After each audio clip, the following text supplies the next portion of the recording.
আজকে কোনো ঝামেলা ছাড়াই বানিয়ে ফেলবো বাসায় মিষ্টি দই। প্রতিবার একটা করে দইয়ের হাঁড়ি কিনে তারপর হচ্ছে দই বানাতাম।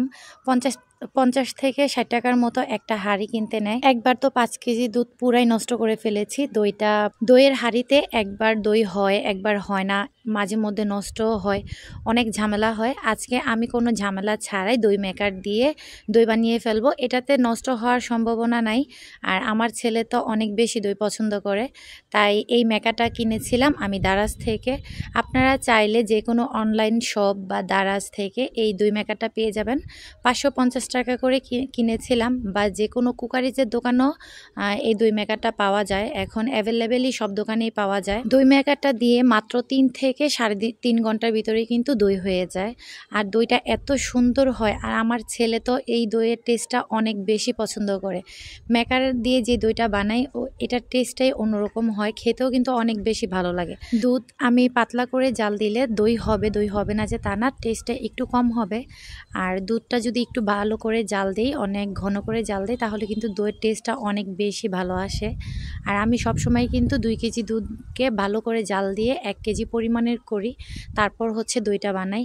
এখানে 2 কেজি দুধ নিয়েছিলাম, ঘন করে জাল দিয়ে আমি 1 কেজি করে নিয়েছি। জাল দেওয়ার টাইমে কিন্তু আমি চিনিটা দিয়ে দিয়েছি, যাতে চিনি থেকে যে পানিটা বের হবে সেটাও শুকিয়ে যায়। তারপর হচ্ছে আমার একটু ছাঁক ছিল, একটু দই ছিল বক্সে, সেই দইটা হচ্ছে দইয়ের যে ভিতরে বাটিটা ছিল সেই বাটির ভিতরে পুরোটাতে আমি দিয়ে দিয়েছি। এটা কিন্তু আপনারা ভিডিওতেই দেখতে পেরেছেন আমি কিভাবে দিয়েছি।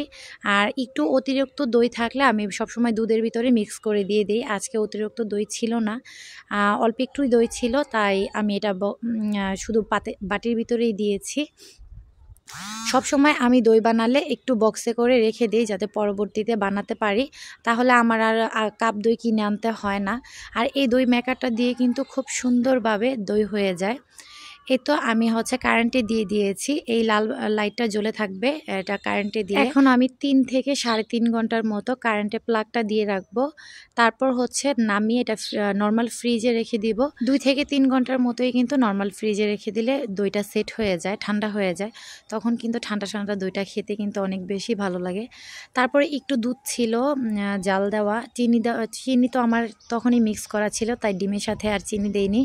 যেতটুকু দুধ ছিল 2টা ডিম ফেটে হচ্ছে দুধটা মিক্স করে আমি একটা পুডিং বানিয়ে ফেলবো। আমার ছেলের তরল খাবারটা অনেক বেশি পছন্দ, যেমন দই, পুডিং, তারপরে হচ্ছে সেমাই, পায়েস, এইসব জাতীয় খাবারগুলো কিন্তু ও পছন্দ করেই খায়। পুডিং বানানোর জন্য ছোট্ট একটা বাটি নিয়েছি, এই বাটিটাতে হচ্ছে আমি 3 চামচ চিনি নিচ্ছি ক্যারামেল বানানোর জন্য। 1 চামচ পানি দিয়ে এখন চুলাটা লো হিটে রেখে আমি ক্যারামেলটা বানিয়ে নিব।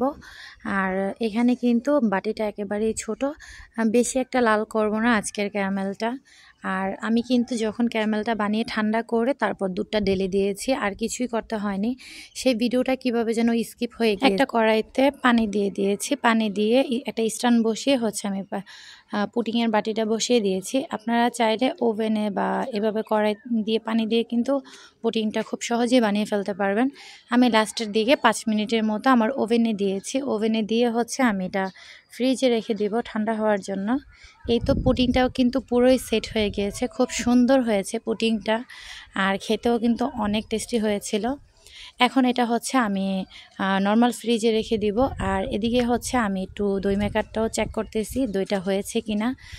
প্রায় দইটা হয়ে গিয়েছে। এখন হচ্ছে আমি দইটাও প্লাগ থেকে খুলে এটা ফ্রিজে রেখে দিব, নর্মাল ফ্রিজে 3 থেকে 4 ঘন্টা রাখা যায়, 2 ঘন্টা রাখা যায়। এটা হচ্ছে ফ্রিজে যতটুকু সময় বেশি থাকবে ততটুকু সময় কিন্তু দইটা ভালো করে সেট হবে। তারপর হচ্ছে পুডিং আর দই দুটোটাই আমি নর্মাল ফ্রিজ থেকে নামিয়ে নিচ্ছি। এখন দুইটাই আমি পরিবেশন করব। ইফতারির পরে হচ্ছে আমরা সবাই এটা ঠান্ডা ঠান্ডা খাবো। এখন হচ্ছে পুডিংয়ের চারো সাইডটা আমি ছুরি দিয়ে একটু আলতো করে নিচ্ছি, তারপর হচ্ছে আমি পুডিংটা একটু ঢেলে নিব। পুডিংটা কিন্তু একেবারেই শক্ত আর অনেক সফট হয়েছিল। পুডিংটা কিন্তু লেকলেকা হয়নি। প্রায় সময় কিন্তু আমরা পুডিং বানালে এদিক সেদিক চলে যায়, লেকলেকা হয়নি, একদিক দিয়ে নরম থাকে, একদিক দিয়ে নিচের দিকে শক্ত হয়। এই পুডিংটা কিন্তু একবারে পারফেক্টলি হয়েছিল। আমার ওপরে নিচে সব দিকেই কিন্তু শক্ত হয়েছিল। এটা পুরো কেকের মতো আজকের পুডিংটা হয়েছে। খেতেও কিন্তু মাশাআল্লাহ অনেক টেস্টি হয়েছিল। আর এখানে হচ্ছে আমি পুডিংটাকে সুন্দর করে সাইজ করে কেটে নিচ্ছি। আর আমার ছেলে কিন্তু পুডিং দেখে তো পাগল হয়ে গিয়েছে, ও বলতেছে আমাকে একটা দাও। তাই আব্দুল্লাহর জন্য এক পিস হচ্ছে আমি উঠিয়ে নিচ্ছি। আব্দুল্লাহকে এক পিস পুডিং দিয়ে তারপর হচ্ছে আমরা সবাই মিলে ইফতারের পরে ঠান্ডা ঠান্ডা দই খাবো, তাই বাটি নিয়ে নিয়েছি। সবাই হচ্ছে একসাথে বসে আমরা দই খাবো। এই যে দেখতেই পাচ্ছেন দইটা কিন্তু মাশাআল্লাহ অনেক সুন্দর হয়েছে। অন্যদিন দেখা যায় আরও বেশি দইটা সেট হয়, আজকে আমি অনেক তাড়াতাড়ি করেছি তাই দইটা কিন্তু পুরো সেট হতে পারেনি আর পুরোপুরি ঠান্ডা হতে পারেনি। আমি এটা হচ্ছে 4টার দিকে দইটা বসিয়েছিলাম, আর এখন হচ্ছে 7টা বাজে। দইটা হতে প্রায় 3 থেকে 3.5 ঘন্টা লাগে। তারপর হচ্ছে 2 ঘন্টা 3 ঘন্টার মতো নর্মাল ফ্রিজে রাখতে হয়, বা সারা রাত্র যদি আমরা দইটা ফ্রিজে রেখে দিই তাহলে কিন্তু আরও বেশি দইটা সুন্দর হয়। এখন যেহেতু টাইমটা শর্ট, আমরা ইফতারের পরে খাবো, তাই হচ্ছে নামিয়ে ফেলেছি। আজকে এখানেই বিদায় নেব। সবাই সুস্থ থাকবেন, ভালো থাকবেন। আল্লাহ হাফেজ, আসসালামু আলাইকুম।